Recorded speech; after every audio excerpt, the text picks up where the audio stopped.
Halo semuanya, jadi di video kali ini saya akan menjelaskan terkait dengan materi rekonsiliasi obat. Yang pertama kita akan membahas terkait dengan pengertian dan juga tujuan dari rekonsiliasi obat.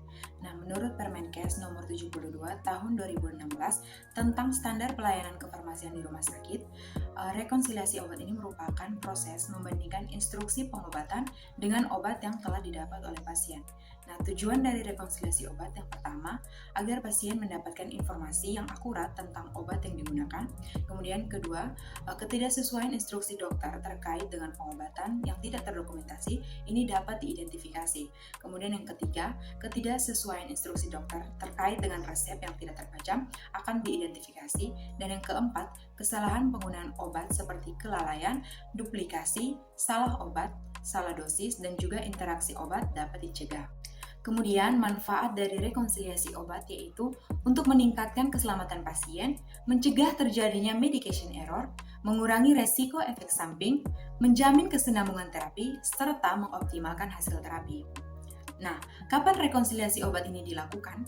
Jadi, rekonsiliasi obat ini wajib dilakukan pada 3 titik transisi layanan. Yang pertama, admisi atau pada saat pasien pertama kali masuk ke IGD atau rawat inap. Yang kedua, transfer, yaitu pada saat pasien pindah antar unit, misalnya dari ruang ICU ke ruang perawatan biasa. Yang ketiga, pada saat pasien diperbolehkan untuk pulang dan akan melanjutkan pengobatan di rumah. Selanjutnya, kita akan membahas terkait dengan teknik wawancara BPMH atau Best Possible Medication History. Nah, ini merupakan teknik wawancara dengan pasien atau keluarga pasien untuk memperoleh riwayat penggunaan obat pasien. Itu bisa mulai dari nama obat, dosis, frekuensi, cara penggunaan, lama penggunaan, dan juga alergi. Nah, dalam wawancara ini biasanya menggunakan teknik bertanya terbuka atau open-ended question. Nah, di sini ada beberapa contoh pertanyaan yang dapat diajukan untuk menggali informasi terkait dengan penggunaan obat pada pasien.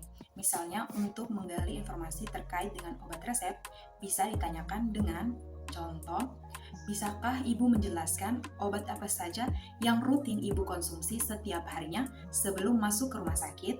Kemudian, untuk menggali informasi terkait dengan obat bebas, bisa ditanyakan dengan contoh, selain obat dari dokter, apakah ada obat yang sering Bapak beli sendiri di apotik, misalnya untuk meredakan nyeri atau flu?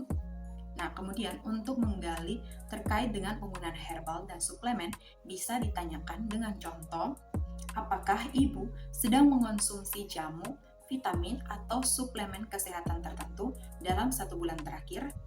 Dan yang terakhir, untuk mengetahui kepatuhan pasien terhadap penggunaan obat, bisa ditanyakan dengan contoh, bagaimana cara Bapak meminum obat ini di rumah? Apakah ada kendala saat meminumnya? Jadi itu adalah beberapa contoh yang bisa digunakan saat mewawancarai pasien.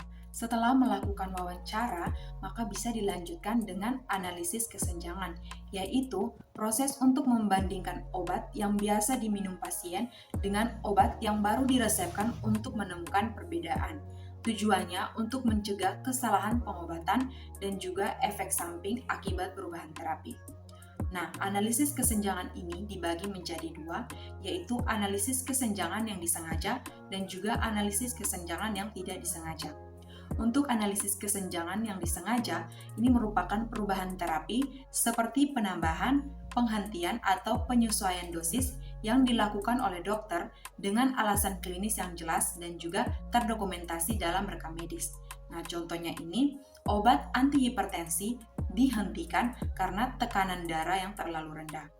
Kemudian, untuk analisis kesenjangan yang tidak disengaja, merupakan perubahan terapi yang tidak direncanakan dan tidak ada alasan klinis, di mana secara langsung ini diklasifikasikan sebagai medication error yang dapat menyebabkan cedera pada pasien.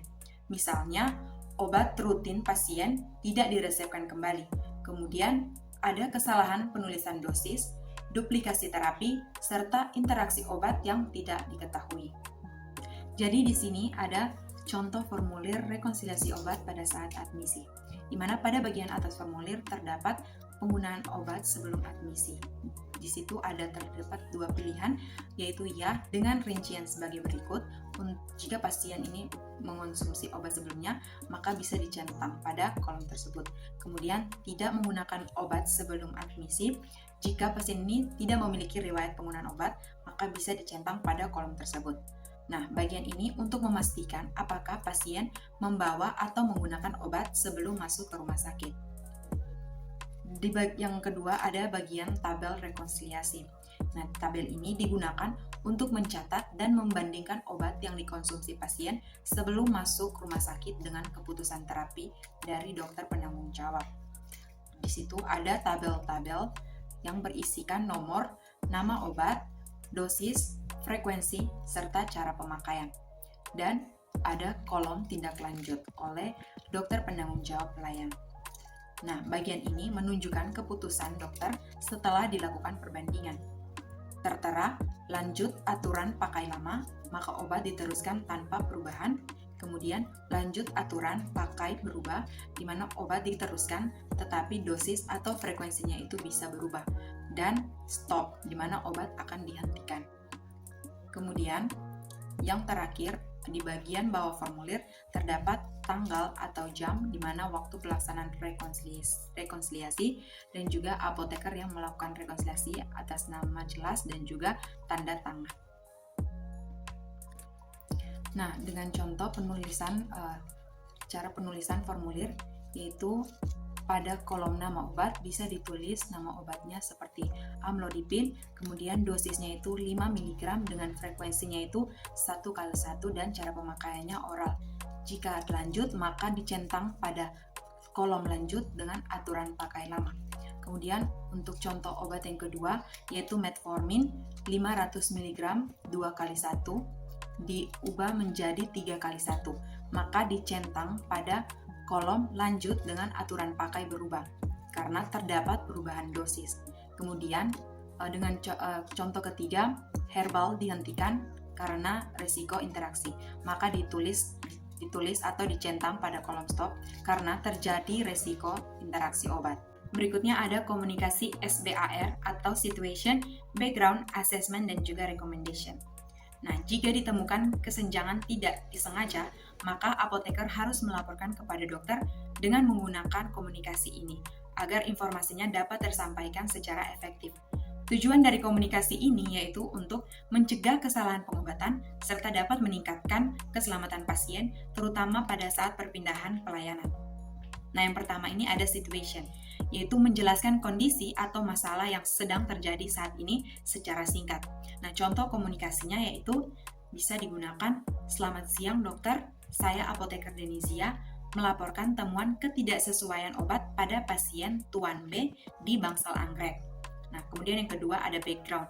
Ini memberikan informasi pendukung yang relevan seperti riwayat penyakit, terapi sebelumnya, atau kondisi pasien.